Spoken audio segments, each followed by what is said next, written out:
बिस्मिल्लाहिर्रहमानिर्रहीम। एक मरतबा हज़रत अली रज़ी अल्लाह ताला अन्हो कोफ़ा की मस्जिद में तशरीफ़ फरमा थे। मजमा में शाम से आया हुआ एक मुसाफिर भी था। नहायत अदब से खड़ा हुआ और अर्ज़ की, ए अमीरुल मोमिनीन, मुझे कुछ ऐसे सवालात में तशवीश है। मैं आज यहाँ आपकी मौजूदगी का सुनकर आपसे चंद सवालों के बारे में जानने के लिए आया हूँ। मैं आपसे इनके मुताल्लिक़ दुरुस्त मालूमात चाहता हूँ।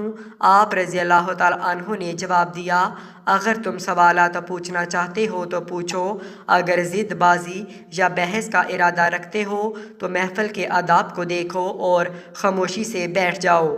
ये मुकालमा सुनकर हजूम में लोग भी आपकी जानिब मुतवज्जा हुए।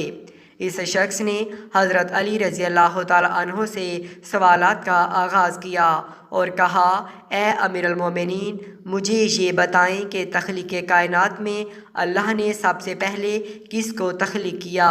आप रज़ी अल्लाह ताला अन्हु ने फरमाया, अल्लाह ने सबसे पहले नूर को पैदा किया। इसने सवाल किया, अल्लाह ने ज़मीन और आसमान और पहाड़ों को किस चीज़ से बनाया। आप रज़ी अल्लाह ताला अन्हु ने फरमाया, अल्लाह ने आसमानों को पानी की बुखारात से, ज़मीन को पानी की जाग और पहाड़ों को पानी की मौजों से बनाया।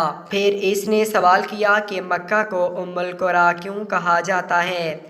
आपने फरमाया, उम्मुल कुरा यानी हर तरतीब की माँ, क्योंकि ज़मीन की हर चीज़ नीचे बछाई गई है, इसलिए अरब के शहर मक्का जहाँ बैतुल्लाह शरीफ है उसे उम्मुल कुरा कहा जाता है। इस आदमी ने अगला सवाल किया, ज़मीन के ऊपर के आसमान को किस चीज़ से पैदा किया गया। आपने जवाब दिया, रुकी हुई फ़ौज से। फिर इसने अर्ज़ की, ए अमीरुल मोमिनीन, सूरज और चाँद का तूलो अर्ज़ कितना है। आपने जवाब दिया, 900 फ़रासख़ ज़रब 900 फ़रासख़। फ़रासख़ फ़ारसी ज़बान का लफ्ज़ है। एक फ़रासख़ में 10 किलोमीटर लंबाई गिनी जाती है। इसने अगला सवाल किया कि सितारे का तूलो अर्ज़ कितना है। आपने जवाब दिया, 12 फ़रासख़ ज़रब 12 फ़रासख़। इस अजनबी ने नहायत अदब से दरख्वास्त की कि ए अमीरुल मोमिनीन, जैसा कि कुरान में 7 आसमानों का ज़िक्र आया, आप हमें इन 7 आसमानों के नाम और इनके रंग बयान कर दीजिए। आप रज़ी अल्लाह ताला अन्हु ने फरमाया, जो आसमान ज़मीन के ऊपर है इसका नाम रफ़ी है और वो पानी, बुखारात और धूल से बना हुआ है। दूसरे आसमान का नाम केज़ुम है और इसका रंग तांबे जैसा है। तीसरे का नाम मोदुवन है और इसमें मिले जुले रंग हैं। चौथे आसमान का नाम अरफलाऊन है और इसकी रंगत चांदनी जैसी है। पाँचवें आसमान का नाम हेवन है और इसकी रंगत सोने जैसी है।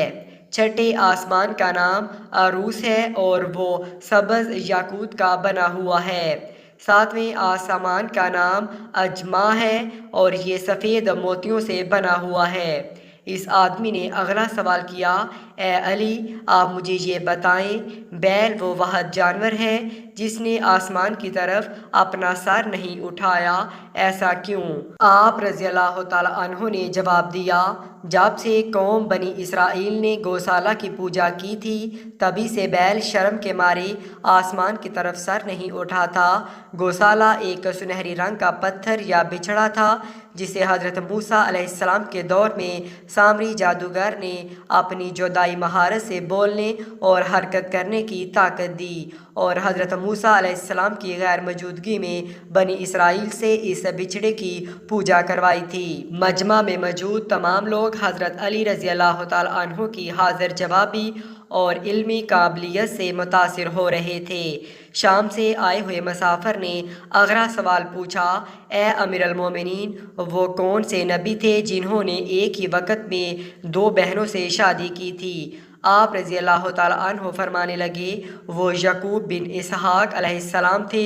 उन्होंने एक ही दिन एक ही वक़्त में 2 सगी बहनों लिया और राहील से निकाह किया था, लेकिन इसके बाद अल्लाह ने ब्याक वक़्त 2 बहनों से निकाह को इस्लाम में हराम करार दिया।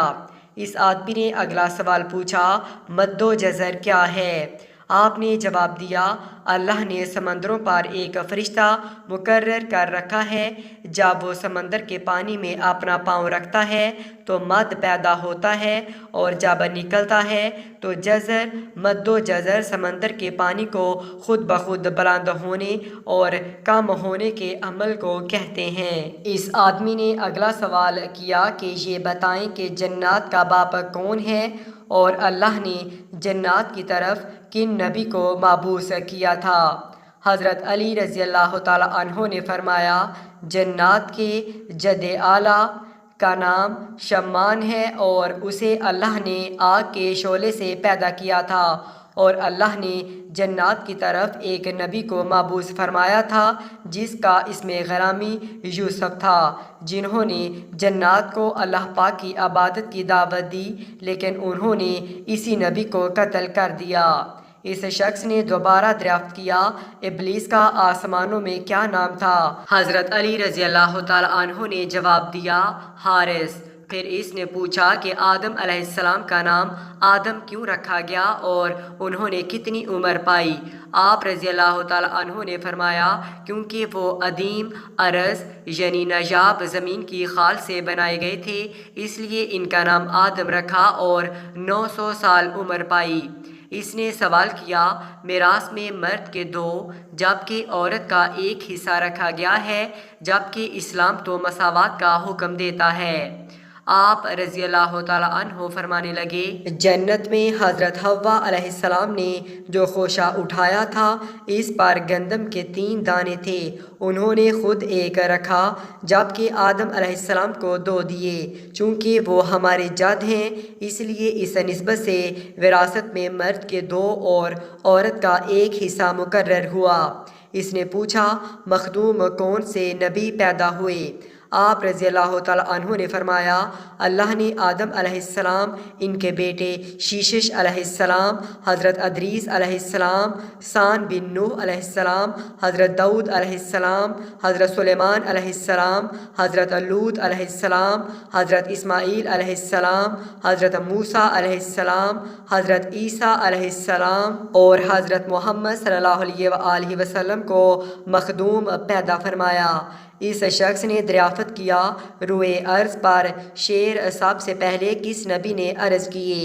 آپ رضی اللہ تعالیٰ عنہ نے جواب دیا، حضرت آدم علیہ السلام نے۔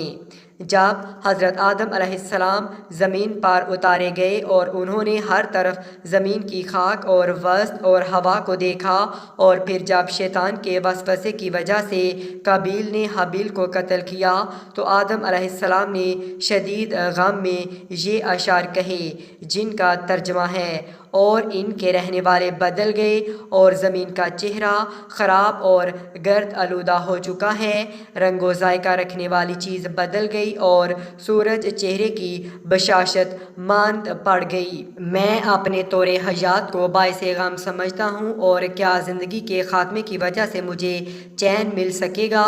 میں آنسو آخر کیوں نہ بہاؤں؟ حابیل قبر میں دفن ہو چکا اور قابیل نے اپنے بھائی کو قتل کر دیا، ہائے غم و حسد، سانولا سلونا بیٹا گم ہو گیا۔ یہ بات سن کر سبھی حاضرین خاموش ہو گئے۔ پھر شام سے آیا ہوا وہ شخص بولا، امیر المومنین، حضرت آدم علیہ السلام جنت سے نکالے جانے کے غم میں کتنا عرصہ روئے؟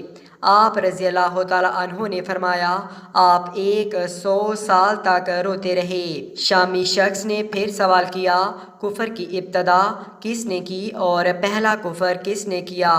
آپ رضی اللہ تعالیٰ عنہ نے جواب دیا، کفر کی ابتدا ابلیس سے ہوئی اور وہی کائنات کا پہلا کافر ہے۔ اور پھر اس شخص نے آخری سوال کیا، حضرت نوح علیہ السلام کا اصل نام کیا تھا اور ان کی کشتی کا طول و عرض کتنا تھا؟ حضرت علی رضی اللہ تعالیٰ عنہ نے جواب دیا، حضرت نوح علیہ السلام کا اصل نام سکن تھا۔ انہیں نوح علیہ السلام کہنے کا سبب یہ تھا کہ انہوں نے 950 برس تک قوم پر نوحہ کیا تھا۔ ان کی کشتی کا طول 800 ہاتھ اور عرض 500 ہاتھ اور سطح زمین سے اس کی بلندی 80 ہاتھ تھی۔